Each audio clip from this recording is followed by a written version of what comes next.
Well, this happened in the last couple months. Hello everyone, it's been a couple months since I've made a video, so this is probably an unexpected face you're seeing today. I know I haven't made videos for a very long time, but there's been a lot of factors that's gone into that. A lot of factors I don't want to get into right now, but I traveled to Bulgaria in June, a lot of personal things that I want to talk about in fall and in winter, but now I think this is the perfect time to show how my 2023 has been, what I plan for 2024, give you guys some tips so that we all learn languages the best possible way. A lot of the reasons I didn't make videos were the same reasons that I failed a lot of my language goals this year. I don't want to go into depth about each one specifically, but I could say overall I didn't reach the exact goal that I wanted last year.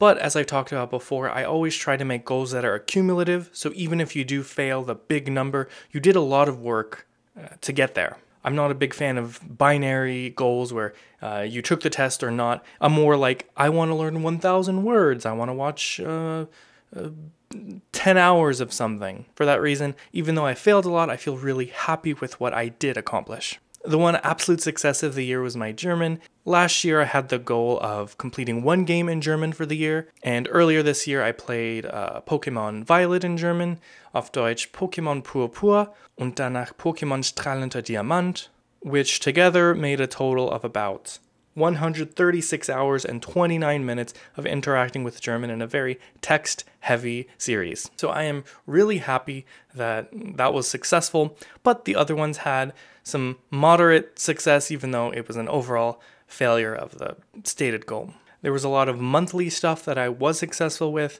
For example, for the first few months of the year, I was above and beyond with my Bulgarian reading, which I had made a goal for. I did really well with my Turkish goal and Korean goal earlier in the year, and it's not that I didn't get anything out of these by failing. There were still quite a lot of hours of work that I made that I'm really happy with.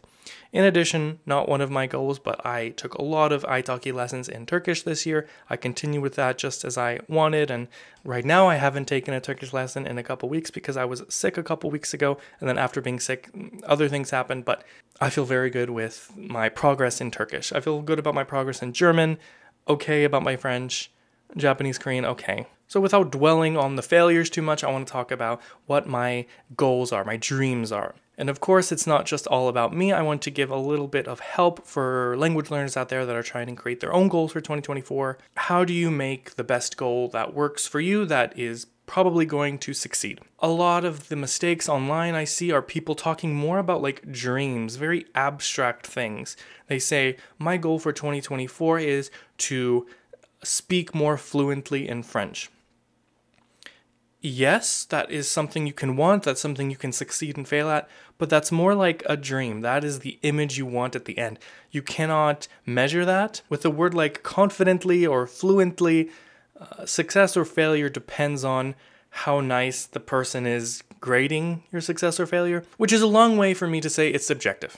So I want to present like my dream for the year, the image of myself I want at the end, and the specific goal that is time-bound, that's measurable, that's attainable. I want to show those together so that maybe you can get a better idea of how to do that for yourself. So just going down the list, for Japanese, last year's was a failure. I wanted to get to number 1,500 by December 31st, and I am filming this on December 31st. I have failed that.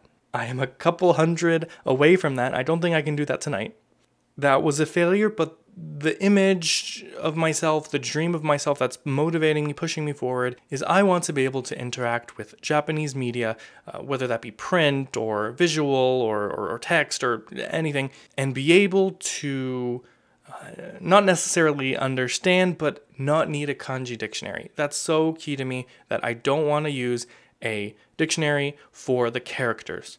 You know, if you don't know much about Japanese, there are logographic characters in addition to a syllabary. So there's something you learn the first day of Japanese that represents sounds, and then there's something you learn for years and years and years that represents meaning. And those meaning characters, those meaning symbols that come from the Chinese language, I want that to be a non-issue when I'm interacting with Japanese media. That doesn't mean I'm going to be fluent or understand 100%. I just don't want that to be an issue. So My goal is actually very similar to last year. My goal is I want to get to entry number 1,600 in my kanji book so that I can get closer to that dream of kanji just being a non-issue when I interact with the Japanese language. For Korean, I feel that in 2023, my issue has really been about what are we even talking about in this conversation, getting lost in a conversation. So my dream is to be able to speak confidently about a topic that I'm interested in Korean. That is not achievable, that is not time-bound, that's not measurable. So my real goal to come to that dream is to watch 3 hours of content in Korean every month. This is down from 2023. For 2023, I said I want 6 hours. I'm moving it to 3 hours just because that is more attainable with my schedule, with my work-life balance. I think that is a reasonable number. Last year, I kind of overestimated what was possible, especially with all the languages mixed together. So 3 hours in Korean per month. That is the bare minimum. If I go above that, which I did, I went above that. I did 5 hours, 6 hours, a lot of months last year. I'm probably going to be able to go past 3 hours, but that is the bare minimum for me. French and German are going to be in a very similar bucket. I want to be able to speak and listen and understand very comfortably, be able to talk fluidly about topics that I'm interested in. And the way that I think I can achieve that is to have the same goal as last year, which is to complete at least one game in French, complete one game in German, for the year. Last year was such a success for me, and I was able to accumulate so many hours interacting with the language, accumulate so many new vocab words, that I think this is very useful for what I want from my French and my German, and what's reasonable with what I do in my free time with my work-life balance. So I think that is the perfect goal for me. For my Swedish, the dream that I have of my Swedish is to be able to understand the gist of the conversation. Right now, if I watch some piece of content, I have no idea what the topic is. My goal is to get to that step. Step is not even the right word. This is the first staircase of the Swedish language, and the way that I'm going to reach that is by watching 1 hour of content per month. It's actually very similar to my goal last year. I think 1 hour per month is extremely small, but I think even by such a small goal, at least I am getting somewhere this year. If I didn't set a goal, my Swedish would have zero progress in 2024. So here is some sort of bare minimum floor of what I need to get to that dream of my Swedish. Right now, my problem with Turkish is that I have a really difficult time understanding just the average person. I have lessons with a fantastic Turkish teacher, and they have a very nice way of pronouncing things that I understand, like most of what they're saying. But I would like to understand just the average person much better. I don't feel that right now. So the way I'm going to reach that is similar to my Korean goal, which is 3 hours of listening per month. I think this is attainable. Just like Korean, I did 5, I did 6 hours a lot of the months last year, so this is definitely attainable for me with my work-life balance and everything considered. My Bulgarian issue right now, I went to Bulgaria in June. I can operate, I can talk to clerks, I can get my needs. I know everything that everyone's talking about. My issue is the more sophisticated language.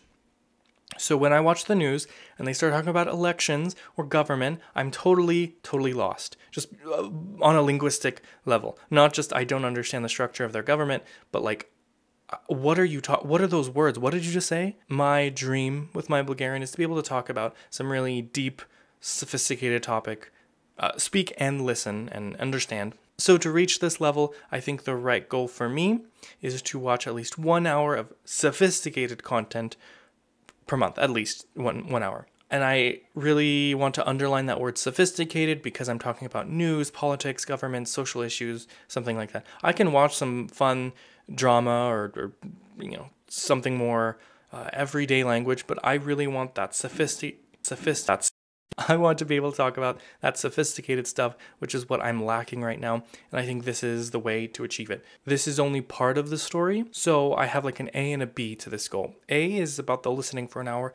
There's a B part of this, so it's A or B. Either listening for an hour or read a chapter of the book. I think both are going to help me reach that dream, that image I want for myself, but allowing me flexibility in my work-life balance. Because if reading is not possible, I think listening is more likely to be possible. Something that's going on like in one level above this, above the goals, above the dreams, is that I want my website, my social media to contribute to my language learning. By this, I mean I don't want my social media or my blog to hinder my language learning. I want to create incentive structures that make me learn more. That was some issues I felt in 2023. I felt content creation and blogging were stopping me from doing learning. Like instead of learning, I'm creating content. I would like to create a system where by creating blogs, creating social media content, it's actually encouraging me to learn more. And the way that I do this is I need to plan out what sort of content I need to make that incentivizes language learning. You know, a lot of my blogs are super abstract about how to learn a language, what you need to consider, but the type of blog I should also make more of, which is really helpful for me, is to completely explain some topic which needs some research on my part. I need to learn everything about some grammar point or vocab cluster so that I can make this blog. I guess this isn't relevant to most language learners watching this video, but I guess that's something to keep in mind about when you're making your own goals. You need to create an incentive structure that pushes you to learn more, not an incentive structure that stops or hinders or creates obstacles, barriers for your language learning. So that's a huge theme for my 2024. You'll notice there's a couple languages I didn't mention in this video.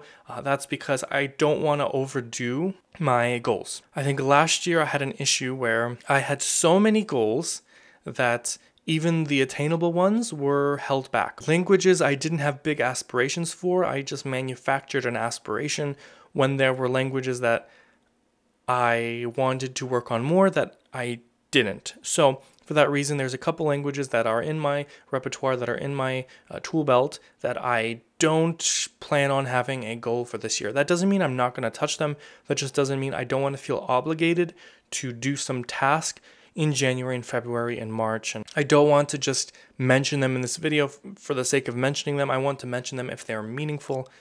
And the way that I do that is to just emphasize the ones I'm really serious about. Everything I mentioned in this video, I'm really serious about accomplishing this year. And if I didn't mention in this video, I am saving this for another year. It's just 2024 is not the moment. So with that, I think that's all I can say about this new year. Let me know what you think in the comments below. What are your language goals? What are you working on? What did you fail in 2023? What was your biggest success? I want to encourage language learners to talk about all the amazing things that happened to them this year with their languages. I don't want to be a bummer. Thank you for watching today's video. If you liked it, please subscribe if you want to see more. I have a lot of really great content planned for 2024 that I think you'll enjoy if you are an avid language learner like me. But that is all for today's video. I'll see you very soon, all right? Happy New Year.